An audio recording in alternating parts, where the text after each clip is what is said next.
Yeah, welcome. And if you guys really well behave yourselves, maybe Randy will tell you his brisket recipe. He's also a pit master on the side, and we'll see if he feels that way. So let's go ahead and do some intros. Randy, you want to tell us who you are? Tell us a little bit about DKB and kind of your role and all that good stuff. Randy Haba. I work for DKB Innovative. I'm the VP of Client Services. Just think VCIO, right? So I lead a team of 4 other VCIOs at our company. I've been in the MSP space for right about 22 years now.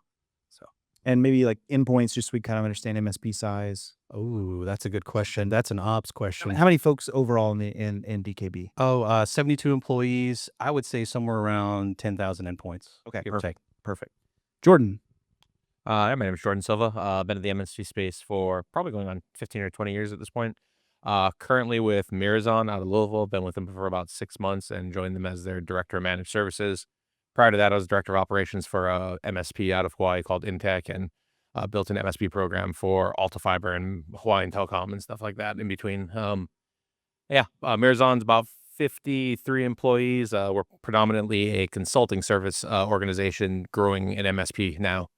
So we're up to, I think, a couple thousand agents and supported managed services users, but we're a national company, so we do consulting services across the country and have clients in most major cities at this point, probably. Awesome. And I, as a fellow Kentuckian expat, I always joke with Jordan. He's the one Hawaiian that moved to Kentucky. I'm like, who does that?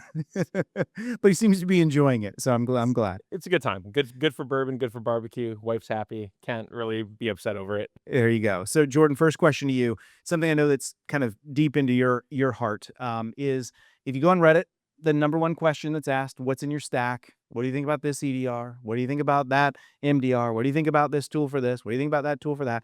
There's always questions around the stack, right? And you're pretty passionate about not just stack alignment, but strategy towards that. Can you just help us understand your approach to what the stack looks like and what it should look like for an MSP?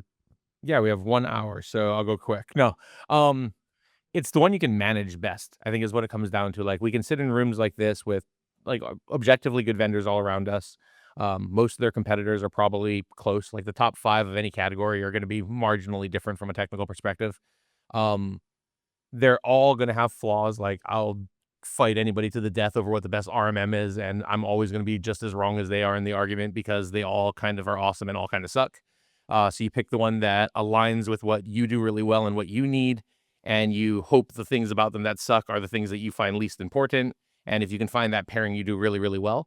And it's just going to be different for every organization because we all care about different things. We all focus specific on different skill sets and different deliverables. So you pick the one that aligns best to you, and then you sort of build from around that. And I don't know. I think recently it's this major balance, and Arnie in the group kind of touched on it yesterday. Not Arnie, but Austin in the group touched on it yesterday about like the consolidation in the environment and figuring out like, do you just go buy a stack from one company because they're hopefully doing the integration work, or do you find things that you can pick and choose and you get your best in class and your best in breeds and you pick the ones you can work well with. But I think that's the overall argument that we have to sort of find a balance in. But ultimately, the best tool is the one you can effectively deploy and manage consistently to deliver your service. And if you can't do that, the best technical one's going to be garbage anyway. So you have to start there and then sort of build from that. But how do you know what's best, right? Is it just finger in the wind? I feel good because if I can be honest, I think a lot of us are like, I feel good about this product and I feel good about my stack, but I don't really have a lot of data-driven analysis to demonstrate and prove that, especially in security. Um, I think that's tough, right? Like there's third parties that review security tools specifically. You can look like MITRE framework stuff and see how they compare in objective measurements. But I think a lot of it is you have to have a criteria that you understand and a scorecard that you build and say, here are the things that need to happen and test those. So you have to do your own testing. Talk to peers, obviously. I mean, a room like this is super critical because if you were in any of those sessions, the people who love that tool are very vocal about it. The people who are not so in love with that tool who use it are very vocal about it at the bar later. So you can just ask them. And the ones who haven't touched it at all, like they can have an opinion, but it's probably worth less because they just haven't used it. So you look for peers who've done it. And then you find the ones who don't really give you the ick when you're talking to them. We were talking about that a little bit where like I'm testing a bunch of vendors and on paper, the tool looks really neat, but every time I talk to them, I feel kind of weird. And I don't really want to call them. And that means that if something's broken, I'm going to engage with them less. So there's a relationship element that has to be there. And you have to be able to engage with those partners. And if you feel like they're being genuine in what they're doing and their mission sort of aligns, I think that accounts for a lot, because everybody's going to screw up. Like, everybody's going to have a CrowdStrike day where they crash all of your stuff. And you have to know that when that happens, they're still going to pick up the phone and work the problem with you. And you're never going to find a perfect piece of software because it doesn't exist. So you can't assume that you're going to find something perfect. It's which one meets my goals, and when it does break, who's going to work with me to solve that. And that relationship means a lot. I mean, I've stuck with some vendors as like requirements through organizations I've moved for because they've had my back every step of the way. I've never doubted their ability to help me. I've questioned some of their decisions from a software perspective, but the relationship will usually trump that, as long as you're in that upper quadrant, right? Like, there are going to be bad pieces of software you should avoid. I think that'll be pretty apparent usually. But if you're picking one of those generally reputable pieces of software, you do your due diligence, and then you find a relationship you can just hang tight on and build, you're going to be pretty well off, and rely on peers heavily because they're the ones in the weeds with you anyway.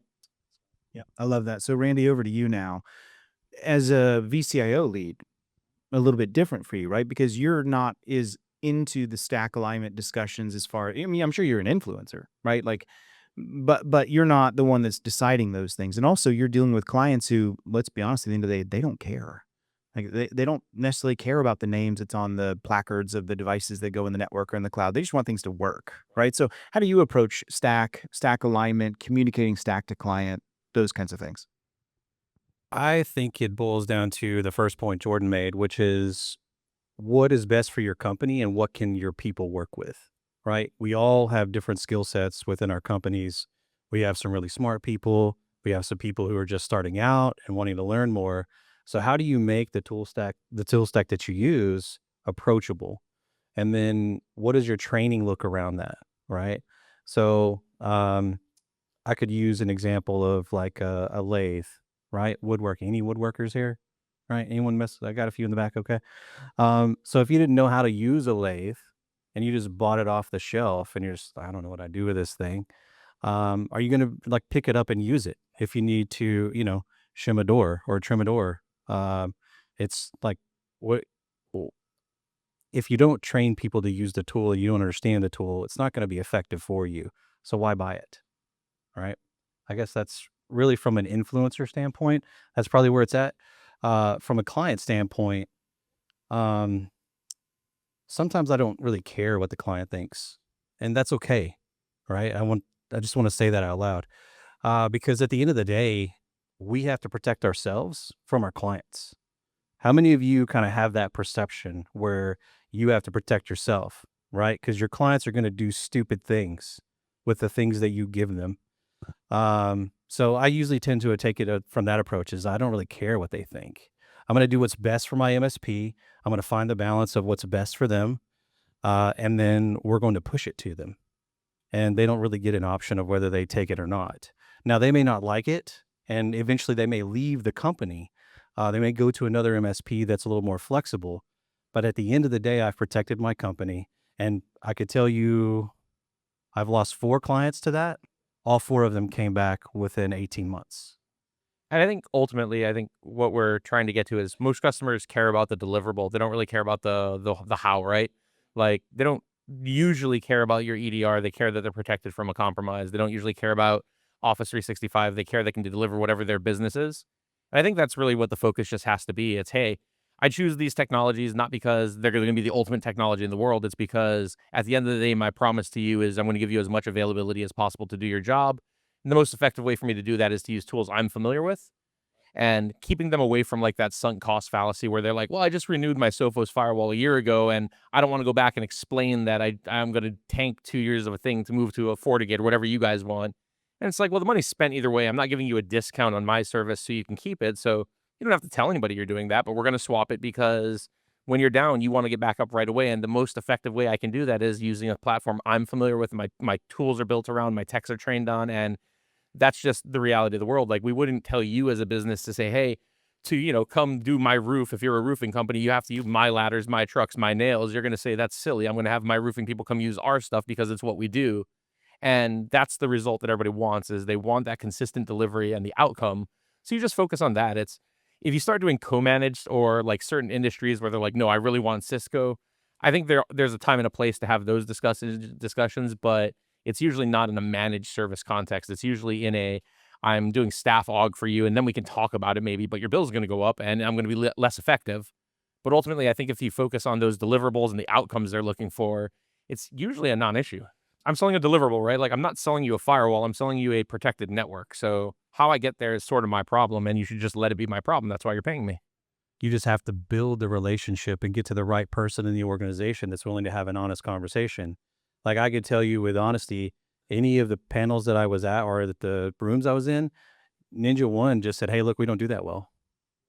Like this is not something we do, or we're building it."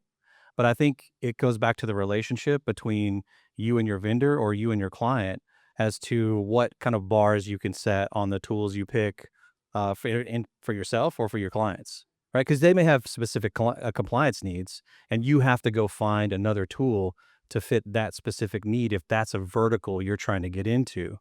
Like anyone getting into CMMC in here yet? Half the room, right? So you guys are very aware of policy, right? How many of you actually write and provide policy to your clients? Yeah, you have a VCIO consulting service, right? Okay. So like not as many, right? Everyone's getting into that space, but not as many are writing policies.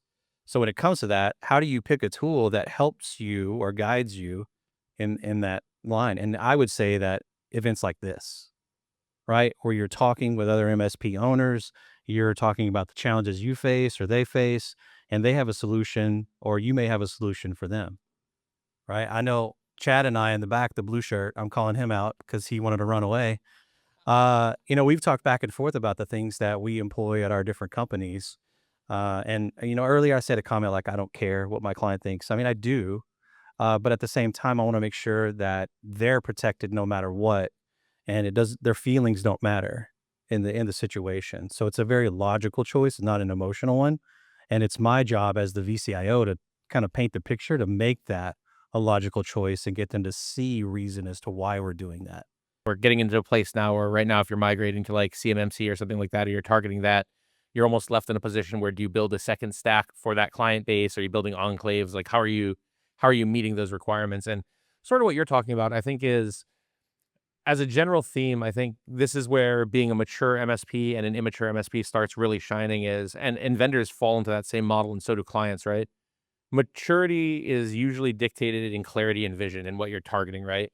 Immaturity is going after whatever is available and trying to be good at all of it so you can just cover as much market as you possibly can because you're trying to grow. And everybody hits that at some point. But if you look at good vendors versus bad vendors, one of the telltale signs, it's the same as MSPs because we're vendors. And as companies that you do business with is if they can clearly articulate what they're focused on and where they want to be when they grow up. And I asked that to a couple of them today. It's like, what are you trying to be in 5 years? That shows what maturity level you're at and they're at, and you want to match that stuff. Like you don't really want to like deal with businesses that are well below your maturity level. Sorry, I was covering the transmitter. I got yelled at for that earlier. But that's how you tell. Like if the vendor can't tell you what they're good at and bad at, they're probably an immature vendor. And they probably don't generally know that they're bad at that stuff. And that's probably a red flag to walk away. If we can approach a vendor and say, hey, I'm looking for X, Y, and Z, and they just say, yeah, we don't do that. It's like good. They know what they're about. That's a sign that they understand who they are and what they're trying to become. And that means their roadmaps are probably going to be more solid. And you need that same level of maturity. It's your stack is going to address the clients that you're targeting. The clients you're targeting should be around the same maturity level and maybe a little higher and a little lower because world's not perfect. But as you kind of mature as a company, your client base will mature and your stack will match that and your vendor selection will match that. When we're all getting kind of started, you start at a lower maturity level because you can't come in with all that stuff. You don't have the flexibility. You don't have the profit margin to support kicking customers off your stack. You can't do that stuff reasonably at a really young, immature level. So it all kind of grows together. Like your stack matures, your vendor selection matures, you mature, your client base matures, and it's really cyclical. So, ideally you get a little bit more mature, you drop some of the lower maturity clients, you bring on some better ones, you get better vendor relationships because you got better at that. You have the profit margin to support that decision making because more gross margin means you have the ability to just say, hey, I'm not going to deal with you anymore. And you have more leverage to kick a vendor if you need to. Like all that comes in a real cyclical way, I think. Yeah, SLI, there's frameworks out there, right? I mean, and if you have no framework to build against, use SIS, use something to show, where are you and what is your tool stack looking like and what guidance should you be hitting for your customers. Like, there are wheels that somebody else already invented that you can kind of use here. Yeah, and maybe here's a question for the audience. How many of your MSPs have a very well-defined ICP, ideal customer profile? You know exactly the customer size, the industry, the employee count, the location is very well defined. Yeah. So not enough hands go up with that, right? And those of you that did raise your hand, how many of your MSPs stay truthful to that ICP? Yeah. See the problem? So, and let me give you examples How of close to end of year are we? Yeah. right, right? And just like you mentioned, if I'm a small high growth MSP, I might have a very wide ICP because I'm hungry and I get it. You need business. I get it. You don't want to turn something down. I get it. But one of the things that you're going to learn, and I think we've all learned, we talk about this by folks at Empath, we'll tell certain MSPs, we're not a good fit for you because the worst thing I want is for you to jump on board and then all of a sudden you realize this doesn't work for us. And then I have to deal with churn. And I have to deal with answering questions to investors and all these people. I'd rather just say we're not a good fit for each other. And here's where we become a better fit and be honest. But the large size also holds true. I talked to an MSP just recently. In my banking days, we call this concentration risk, right? So banks are not allowed to take certain clients over certain thresholds based on their asset size. And the reason for that is you bring in some super large client, or as an MSP, you bring in a super large client that's carrying 80% of your revenue. And I saw this happen. And all of a sudden that client says, we're not a good fit. We're moving on, or we got acquired by somebody bigger. See you later. What happens to all of the service delivery you had to meet that? What happens to all of the licensing? Many of that's bundled into a year, if not 2 or 3 year licensing. What happens to all of the capabilities you built to support that one client? They walk out the door. I have seen that wreck MSPs. So I think both sides of that, we have to be very careful. We have to be disciplined to stick inside of that ICP. Really bad vendor management is something that bites people in the aftermath of an incident. That's to your point, where the MSA that you signed, the vendor discloses and disavows all risk. Right? We just signed it as is. So I want to shift a little bit back to you, Randy. One of the things that you and I have talked about at length, also NetLynch and some others, is this challenge that I think we have sometimes in these VCIO or whatever you call those client discussions around conflicts of interest, around where we think that we have the client's best interest in mind, and yet they sniff out really quickly and cross their arms. There's a trust relationship that doesn't exist.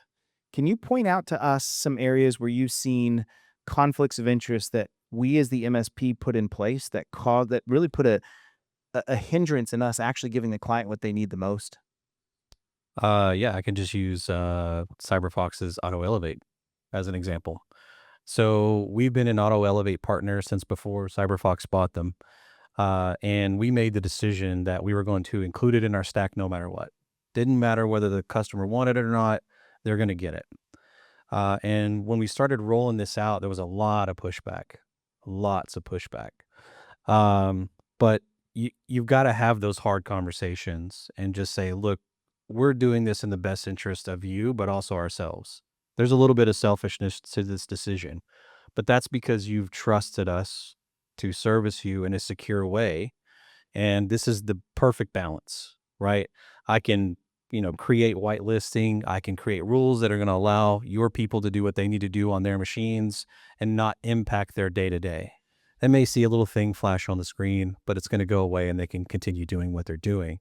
But the essence behind it is that I'm blocking things that they should not be doing. And sometimes that's against their will. And anytime you take someone's privilege away, that's when they, scream and yell.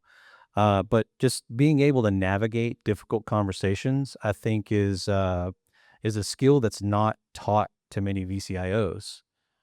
Just because you have a good technical person who's okay with people, and then you go, hey, I'd really like you to start doing my QBRs. There's a way that we could land and expand and bring additional tools into the environment. And I want you to go do this. And so they're thinking, cool, I'm gonna, grow my career, CIO, something I could see myself being. But we don't teach them the soft skills to have those conversations, and having a difficult conversation where you're getting pushback and you don't understand the value prop for you as the MSP, and you're just wearing the technical hat, you're going to shy away and the customer's going to get what they want, and you'll lose out on the deal. Just from a sales perspective, from non-recurring revenue, you're pushing money into your projects team, or just you're diluting the trust that you've worked so hard to build as an MSP when you don't have someone who can walk in there and have the card conversation, say, look, we're going to do this. This is what you hired me to do. I'm going to use those words against you. This is what you pay me to do, because I'm sure you guys have heard that one before, right? I pay you to do this. And so use it back against them, right? And just, if you, I guess, take it from a position of authority in a sense, 9 times out of 10, the customer is going to go, I don't like it, but okay. Like, that's been my experience. But there's some relationship building there that happens before that, right? And what you described earlier with, well, that's not what I signed up for. Man, that's day 2 of every VCIO's life. The sales team went in there and they promised this, that, or the other. And then you've got to unpack the thing for them. And now you're resetting expectations and reframing the customer. So that's, being 12 years into the VCIO role, I've just had to have very difficult conversations. So it comes with experience. No one's going to master it day one. But I think giving your people the talking skills, the tools to go in and have that conversation is invaluable if you're going to start a VCIO service. So, yeah, go ahead. I think one of the other areas that this is becoming really cloudy for MSPs is security. So, like the conflict of interest, it's really interesting because we're constantly trying to get more and more security business, but at some point, like, who's watching the watchman, right? And this is where I get that ick feeling from some of our vendors, where it's like, hey, we're a vuln management tool and also your patch management tool. It's like, well, who's doing a genuinely, like, unbiased assessment of the patching tool if the patching tool is supposed to patch and then also report when it's failing?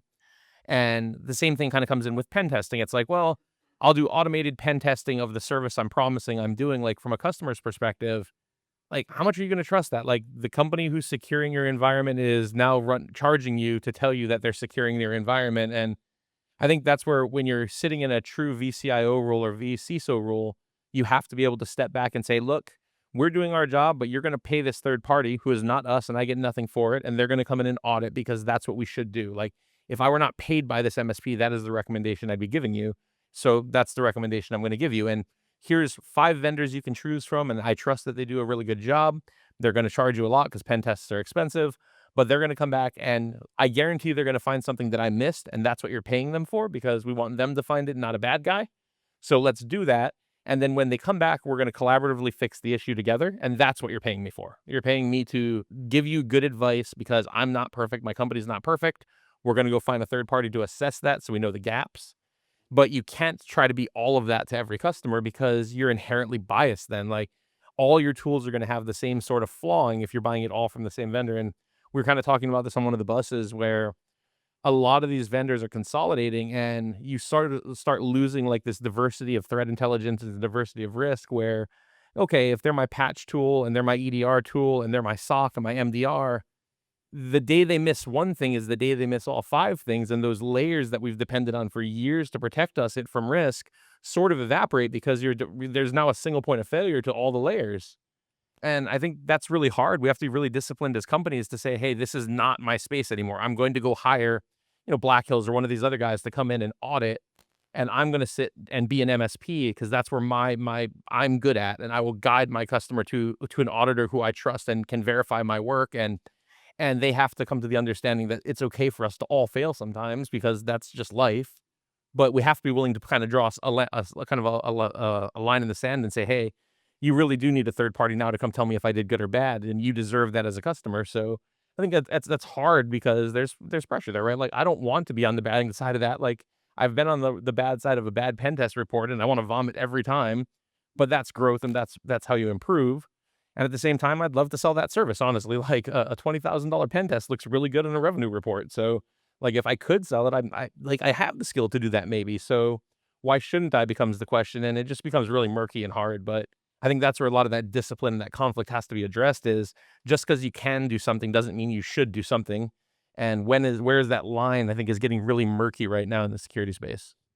Yeah, great point. So, Randy, a question to you. How do you incentivize your VCIOs to avoid conflict of interest? Like, how do you measure them? And how do you say, from the MSP perspective, you're being productive to our MSP, yet standing up for what the client needs first? You should ask Keith that question. I bet he would love to answer that one.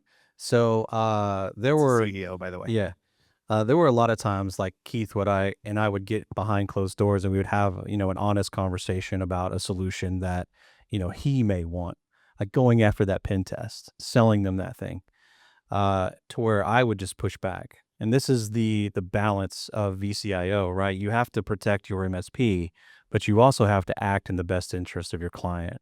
And just like you have to have the hard conversation with your client, sometimes as a VCIO, I had to have the hard conversation with my owner and just say, look, this is not this gives me the icky. I don't like it.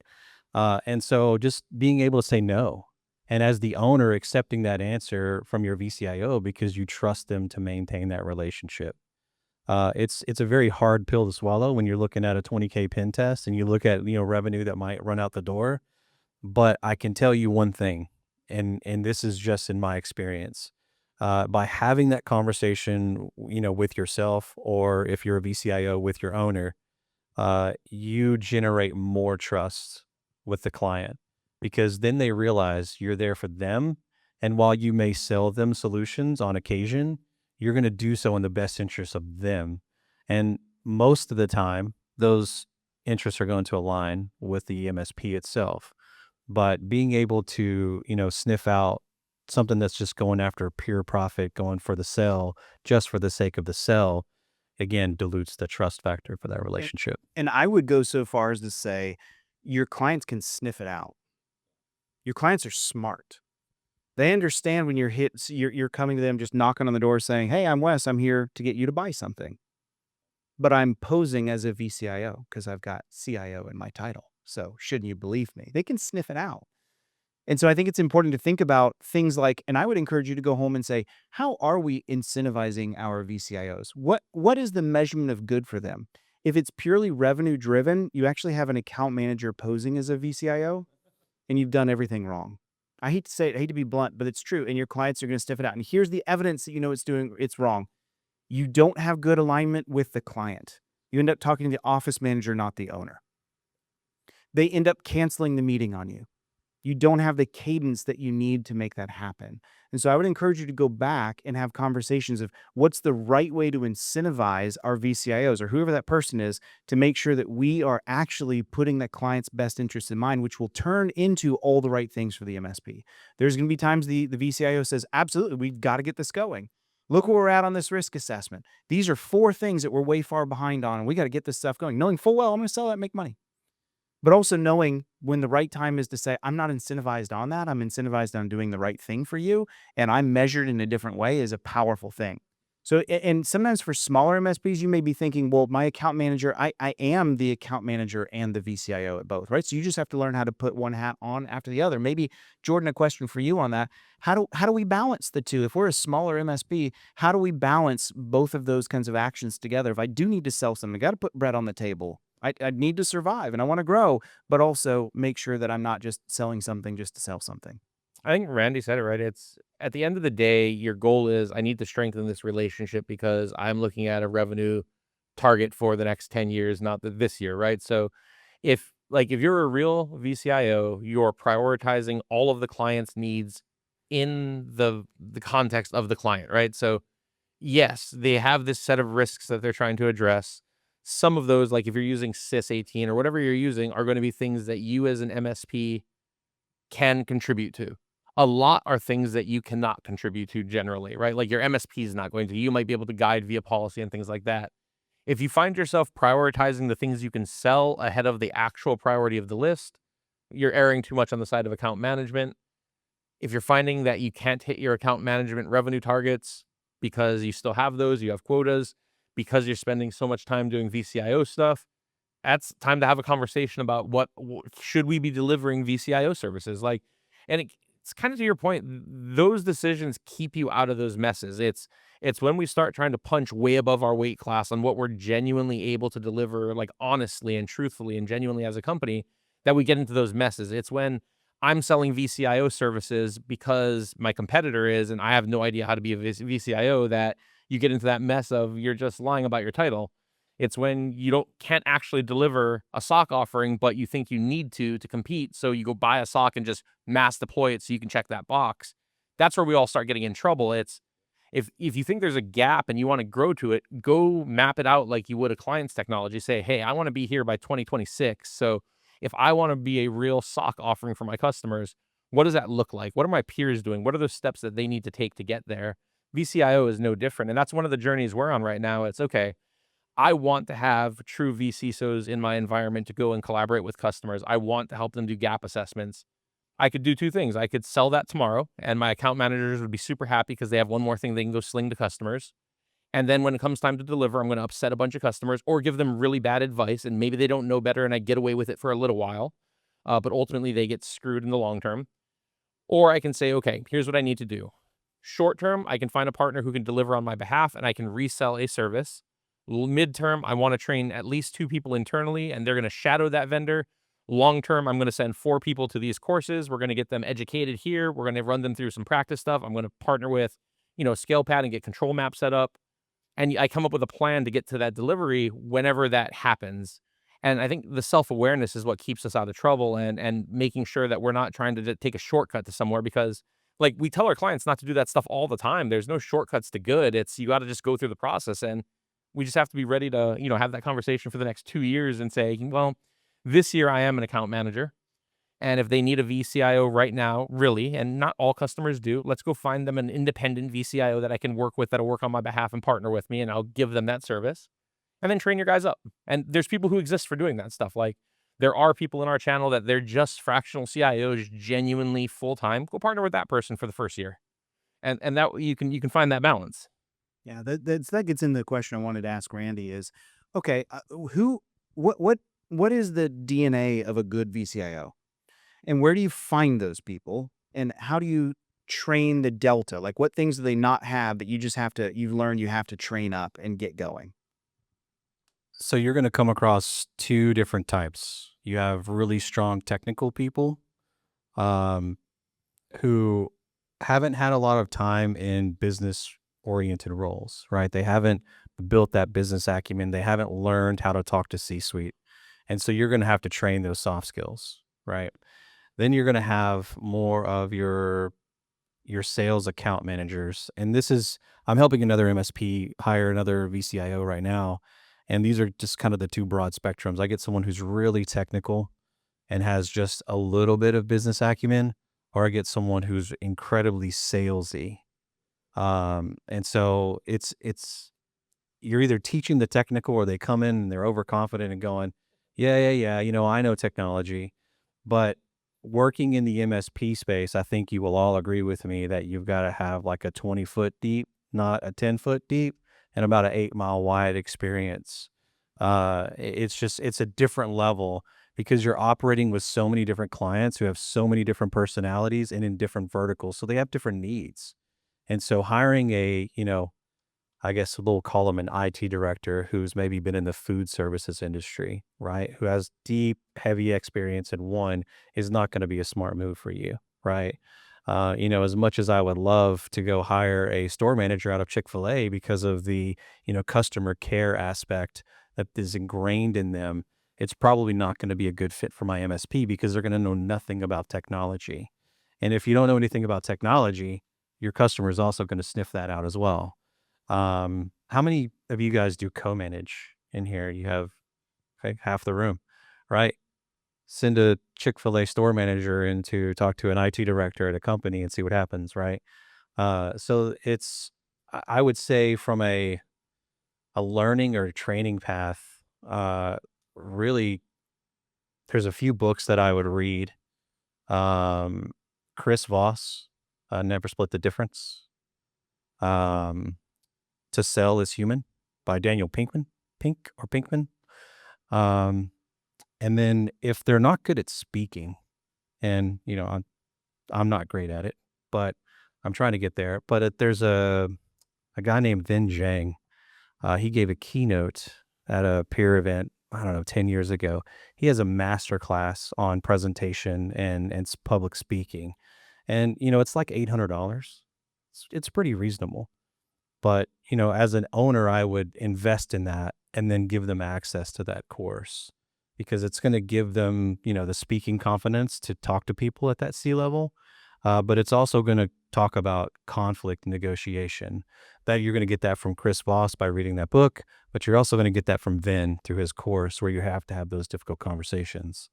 Even if it's just someone you're promoting in your organization that wants to take that path, like literally getting them into some type of Toastmasters or public speaking is going to exponentially move the needle for them when they go in to fulfill that role.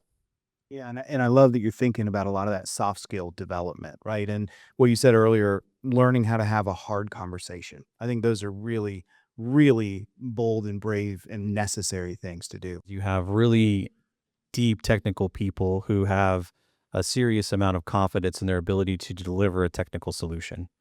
Um, I'm just going to be a little blunt here. I often give my employees the opportunity to FAFO, fuck around and find out. So when I say that, I mean, I give them the opportunity to go present that thing to the customer and say, if this is truly what you want to do, and this is what you believe the right path is, then let's go to the customer and I'll help. And I let them lead that conversation. And I just sit back and I listen and I watch them get shot down. Like sometimes you got to build a little humility into people like that. I guess they just won't listen, right? Until they experience it firsthand, which is how they've grown through their technical ability, right? Is through experience. They've got to experience some, relational humility as well. Yeah. And so that's been the best way that I've been able to curb that. One or two times of that, and they start to rethink how they want to approach the solution and how they want to bring that either to you or to the customer. But I mean, if you're looking to put that person in a position of service delivery, uh, I don't know that I would without teaching him some soft skills first. So I am that guy. Welcome to me through the first half of my career. Yeah, no, I was that guy forever. I thought I was. There's not a point in my career, but probably like 30 years old, that you could convince me that I wasn't really fucking good at what I did. Once I hit around late 20s, I was like, I'm not that good. I've met some really smart people, and it turns out I'm mediocre as hell. So I became a manager. Like it was like you learn it. But so question one is like, does he want to be a manager? So you say you're grooming him to be a leader. So he has to understand that the role shifts, right? Like you don't be a good leader by being the best technical person in the room. So you got to pick what you want to be good at. For me, I had to decide at some point that learning to be a good leader was probably the hardest thing I was ever going to try to do, and I had to do it the same way I learned to be a good engineer. And it was I sought out good books. I sought out good people who were better at it than me, and I asked them what they did. And I was really lucky. And we talked about this, I think, last night or the night before with somebody, but like the people who were above me in organizations, I mean, God bless them. They were more patient than I have ever been in my life to promote me when I was being that guy. And they gave me those chances, but there has to be a point in time where you have to give them the accolades. Like that's what they're after. That's what's going to drive them. So it's, you did good, but here's how you can do better. And when they start finding themselves excluded from situations or not getting what they want, you challenge them. It's like, well, why didn't you get what you wanted here? And if they go with the cop out of, well, they're just dumb and didn't listen to me, it's like, well, lots of people are dumb and not going to listen to you. What are you changing? And they have to kind of do some self-examination. And I had to do a lot of that. I mean, my Audible is full of way more books about how to not suck at communicating and how to talk to people and how to engage as a human being than I've ever owned about how to fix a switch or a server, because that was easy. And I think you just have to make sure people understand that the skills that they need to have are learnable. I think we have this false sense that you're born with a lot of this stuff. You're not.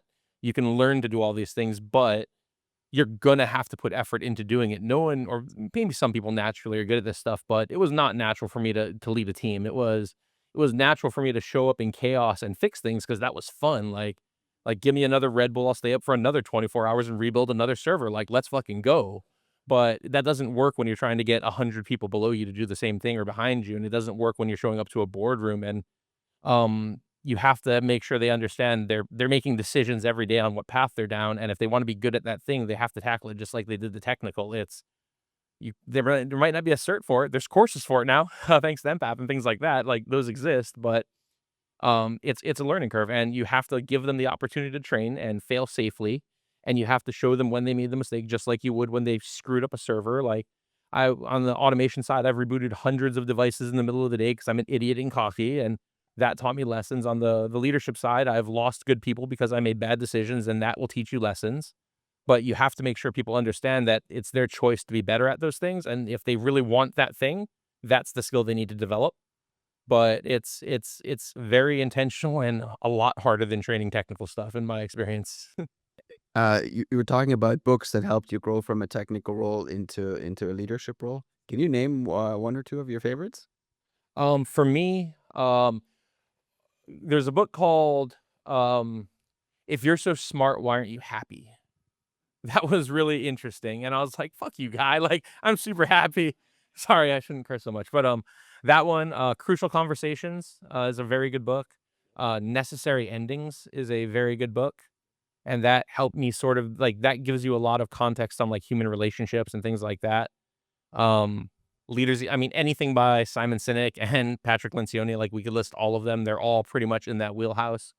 We do, I mean, I'll buy any of these books for anybody on my team as just part of our continuing education. There's probably like a stack of them behind my desk at work where it's just like, just come get one. You should read this. There, a lot of these are required readings for any managers, but a lot of it is also just like time and energy. Like as a leader, the thing you have the least of is time, and that's why it's so valuable to give to the people you want to do what you need to do. So, like, I have engineers on my team now that I'm new to this role, and stepping into a role and replacing a leader they sort of had relationships with is super tricky.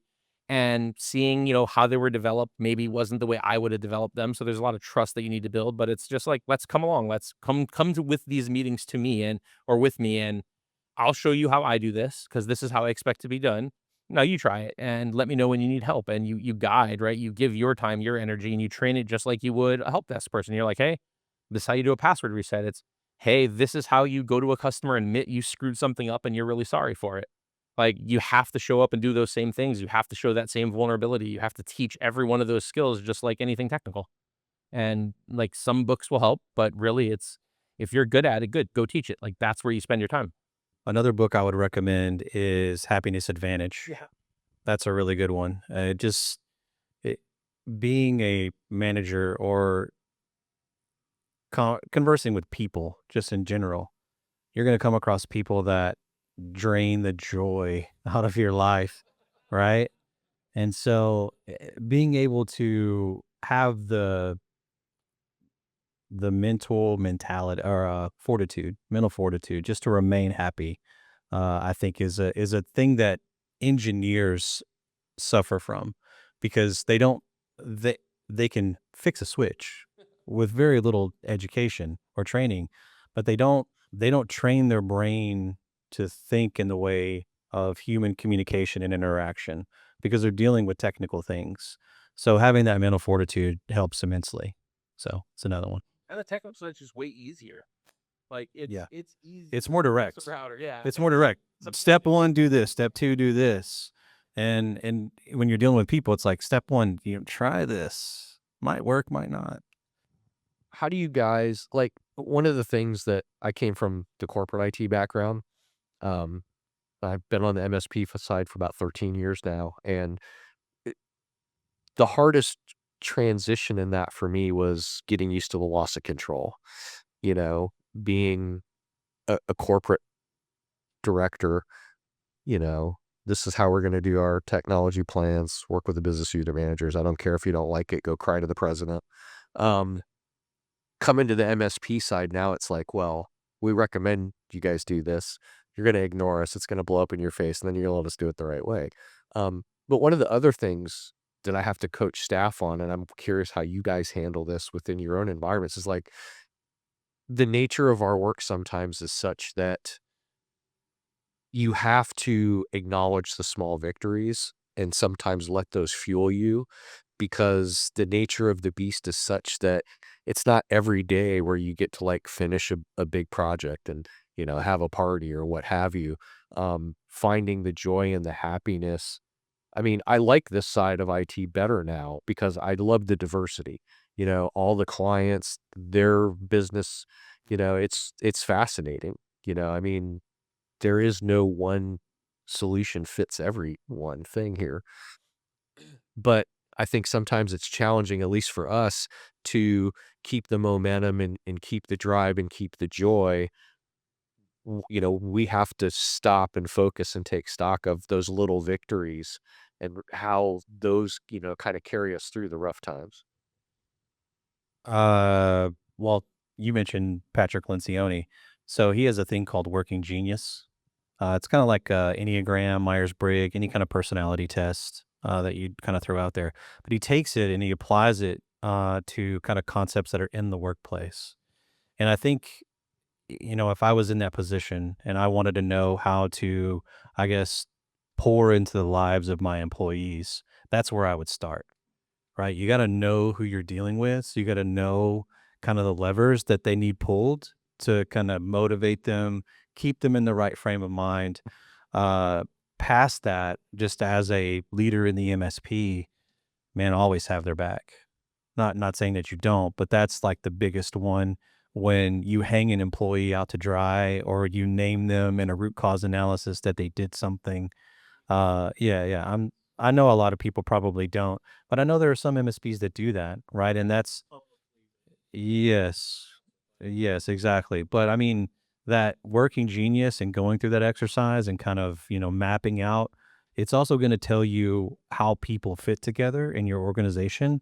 And you may find that you're shuffling people into different departments because their strengths and weaknesses fit better together. So like your service delivery manager, right? You said he's really good at designing solutions. So what does it look like if you grew your pro services department and you had a, team of engineers who could rely on him to create quality work plans and not put them at odds against ours? I'd say the other thing is tie it back to mission and big outcomes. So like, and not just for your organization, but for the customers you're servicing. So we do a lot of training around like customer infrastructure. So as part of like our meeting cadence, we'll have people present on, hey, this big project wrapped up. Here's what the infrastructure now looks like. But a requirement of a lot of that is who is the customer and what do they do? And like what makes them happy? Why do they exist as a company in our world? And how do we be part of that? So like one of our big customers does, and I'm enthralled by them because it's super cool. They do metal designer skins on the outside of buildings. So if you go to like the Chiefs Stadium, they have this big metal texturized thing on the outside of their building. They did that. Like there's restaurants all over the country that have these beautiful metallic external skins on these buildings, and that's what they do, and that's what they're proud of as an organization. And if you help your techs understand that, yeah, today you reset a password and you fix the printer, but here's what that led to.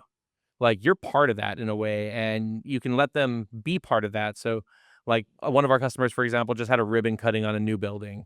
And that would be really easy for me to say, hey, engineer, that has nothing to do with engineering. Send an account manager. You engineer, go do engineer work. But I want them to celebrate that new building. I want them to go be part of the success that they brought to that customer. Like that guy's been taking care of that customer's servers for 5 years, and in a small way, them being able to open a new facility, we helped. So go hang out for the day. Like, yeah, put it on a ticket, whatever. I don't care. It's utilized time. Sure, that's great. Go hang out at the ribbon cutting. Go shake hands, high five. Be proud that you were part of something that helped somebody else succeed, because ultimately that's what MSPs are here for, right? Like I love being in the MSP space because I get to go meet with people who are just ultra passionate about something other than computers. Like I love passion. So if I get to go hang out with a CPM, like, why do you love numbers so much? That's weird because I don't. And they're like, well, I just like this. Like my best friend says he's a CPA because he hates the government and wants to restrict them from getting people's money. So that's the best legal way he can do that. I'm like, that's who I love in this world. Like, like he's like, that's the legalist way I can fulfill my desire to stab the government, right? Like, and so like as an MSP leader, like you can go out and meet 100 of these, and your engineers can too, and they can be part of like that mission and all these like these little segments of the world where people have found passion and things they love. I love technology, and if I can leverage that to make them more successful, that's really cool. And your engineers want to feel part of that. Like, give them that. Say, hey, yes, you reset passwords, but that's cool. You helped build this car. You helped build this building. You helped, like, I know you were frustrated because AutoCAD's terrible. It built that building. Like, that's awesome. Go visit it. Go take a picture in front of it. Show me that you went to the thing that was an outcome of all the hard work. And I think that fuels people. Like, if you can show them, like, the treadmill of tickets, it feels that way some days, but there are outcomes at the end of this that are awesome. That is what will make people really happy ultimately, because they're part of something bigger. And, like, that's why I do it. So, I mean, I assume others like that fulfillment too. It's cool. It's marketing. It's everything, right? Like, I'm on LinkedIn all the time, and my favorite thing to do is go to all of my competitors and add all of their employees. And like, and and like, and our marketing people were like, Jordan, stop inviting people to our marketing events from our competitors. I'm like, no, we're awesome. Like, I'm gonna invite them, and they're gonna come over, and they're gonna chew up your marketing budget, and it's hilarious. But yeah, we're gonna get no leads, but I'm gonna get a great engineer because they really like that bourbon tasting. Like, I don't care that they're not buying the service. It's way more quality right here. So, like, every interview we do, it's, hey, can I give you some honest feedback? You're not a good fit right now. And if they say yes, hey, here's what I think you could work on, and call me again in a year. And I can't tell you the number of times people have. And it's constantly being part of the system, right? It's, I do training content because I am selfish and I don't want to have to repeat myself 800 times. So I have a YouTube channel so I can be like, hey, I really want smart people to hire. Here's some things you can learn. And then I leverage other people who built really cool training platforms so I can help teach other people to steal ultimately later, to fulfill my selfish needs as a hiring manager, right? Like, I want to be part of the system. I've done tons of internships. I'm just out there, and I'm going to build all those people, and I'm going to get really good at bringing them in because they want to be part of that same culture that we're giving and we're training and we're doing this thing. And then I pay fairly because you can't get past that. I don't care what anybody says. Like, no one's happy if they can't pay their rent. So yeah, you have to pay appropriately. You have to keep up with those kinds of demands. But ultimately, be good people, surround yourself with good people, and give. Like, I love the go-giver mentality that ConnectWise has brought to, like, our universe quite a bit, right? It's give all the time, and those people will come to you. Like, you don't have to find them. It's, I can reach out to my LinkedIn network at this point and have the senior engineer from 100 MSPs. Maybe today they're upset and they're looking for a new opportunity. Like, I landed in my role because I was upset in my position, and it wasn't like a begrudgingly, I quit, I'm leaving. It was, this is no longer the right fit. And I knew another MSP who happened to also have that need. And I said, would I be a good fit? And they said yes.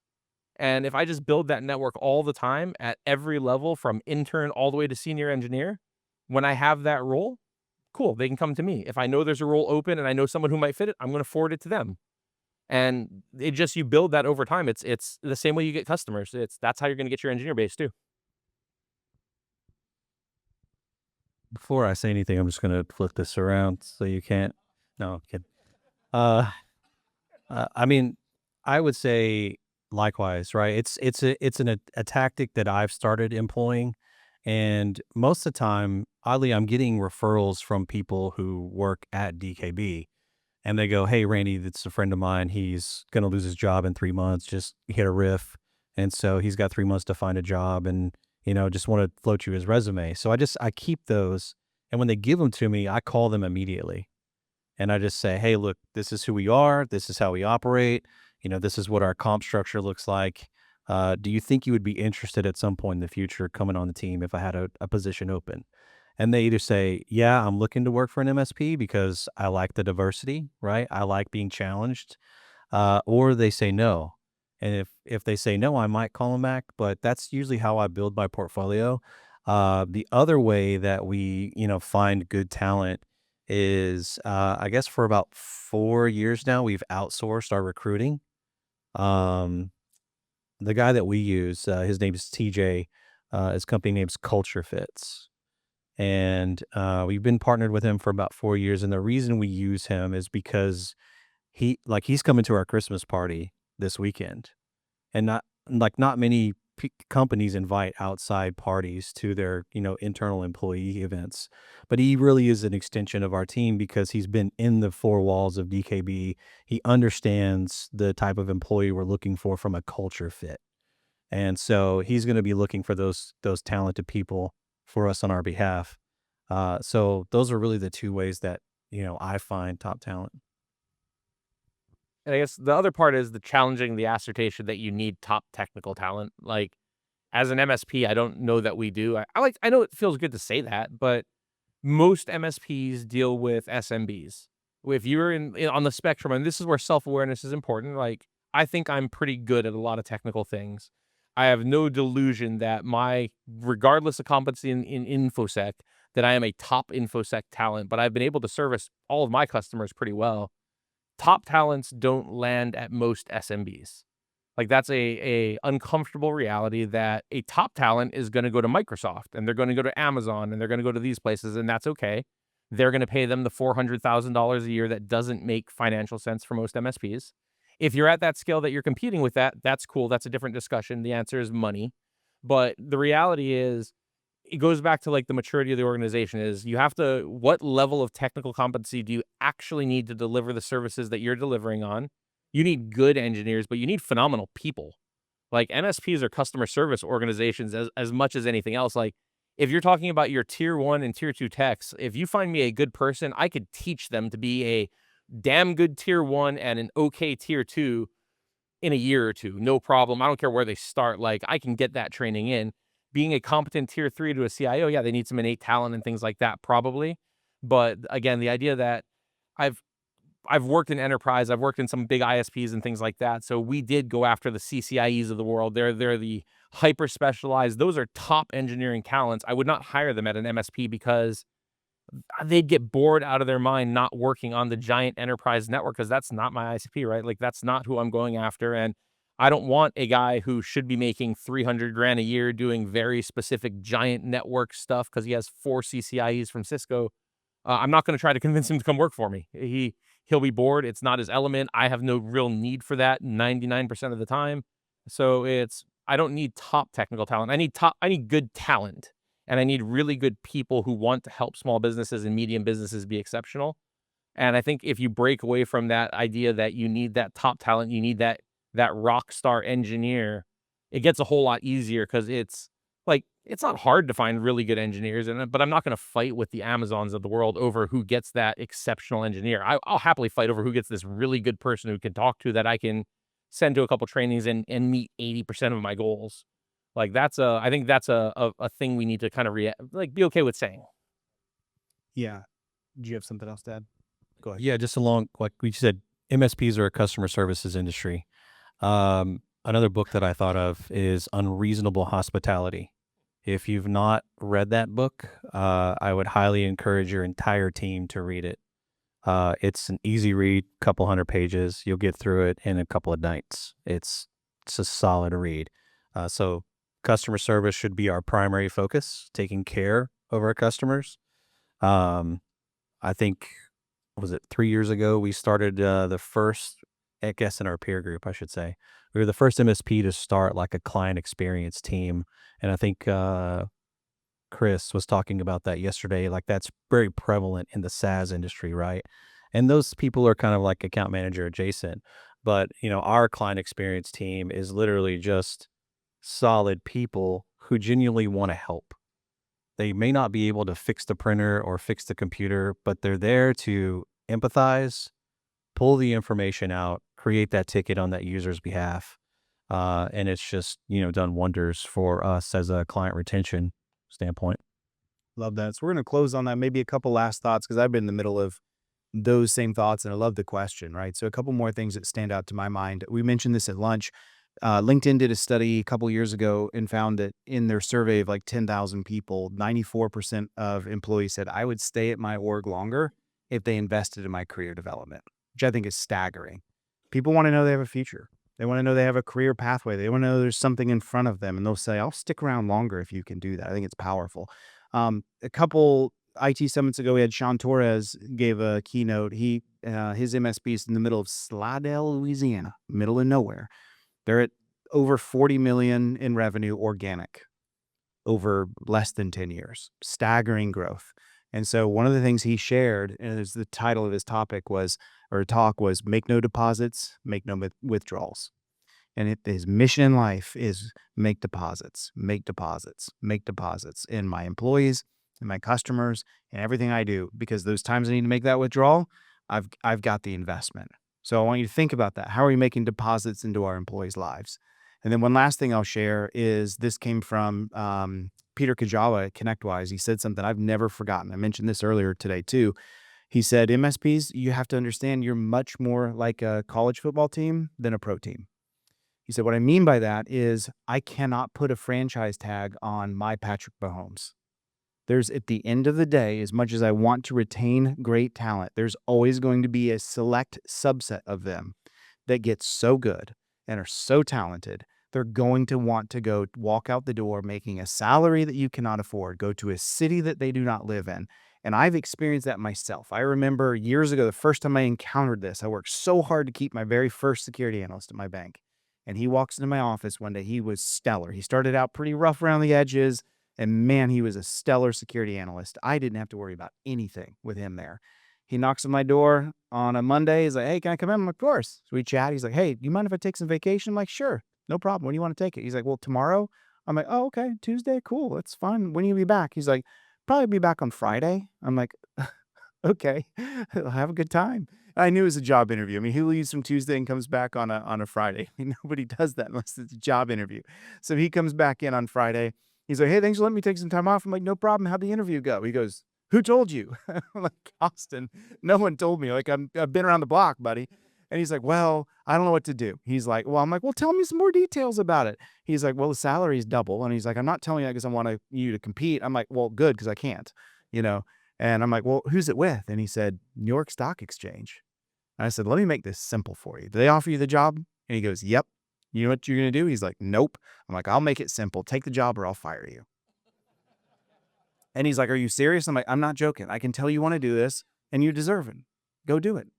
And I learned something that day. Of instead of being afraid of that, I celebrated that. And the next hire, when we were interviewing, I said, hey, by the way, I don't know if you know the last security analyst that we had, but we're hiring to replace him because he went to the New York Stock Exchange. I'm like, well, that's cool. And we just learned to celebrate it. Learn to say, you're going to stick around for 2 to 3 years. And to use a sports ball analogy, the way Saban built an empire was he recognized my best talent at Alabama is going to stay 2 3 years maximum. And they're walking out the door. So go study him. Go look at this up on YouTube. Search Nick Saban, The Process. He literally built out Alabama's process.